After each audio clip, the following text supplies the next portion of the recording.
Әл-Бақара сүресі 126-135 аяттар. Раббым, бұл жерді қауіпсіз бір мекен жасай көр.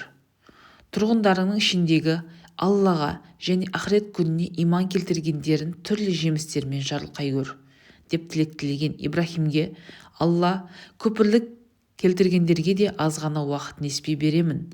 Содан соң тозақ отының азабын тарттырамын, оралатын мекендері өте сұмдық орын, деп жауап берді. Ибрахим мен Исмаил үйдің іргетасын көтеріп жатып, Раббымыз, тілегенімізді қабыл алшы. Әрине, сен бәрін естушісің, көрушісің. Раббымыз, бізді өзіңе бойсынушы құлшылман ете көр.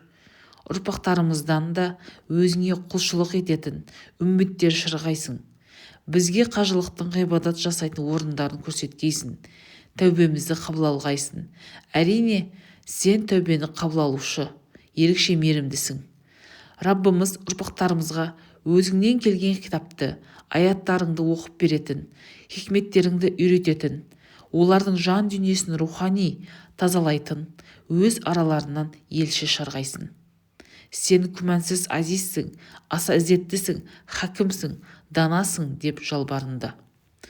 Ақылдан алжасып, жан дүниесі азғындаған пенде болмаса, Ибрахимнің дінінен кім бас тартсын? Біз оның бұл дүниедегі таңдаулы жан болуын лайық көрдік. Әрине, ол Ибрахим ақырет күнінде де салиқалылардың қатарында болады. Раббысы оған, ий басыңды, деп бұйырған кезде ол дереу әлемдердің Раббысына басын идім, деп жауап берді. Ибрахим мен Жақып өздерінің балаларына өсиет етіп, «Ей ұлдарым, Алла сендер үшін осы дінді таңдады. Сондықтан да бұл өмірден мұсылман болған күйде ғана өтіңдер», деді. Жақыптың жан тапсырар сәтінде сендер оның қасында тұрдыңдар ма? Мен өмірден өткен соң сендер кімге ғибадат етесіңдер, деп ұлдарынан сұрап еді ғой ол.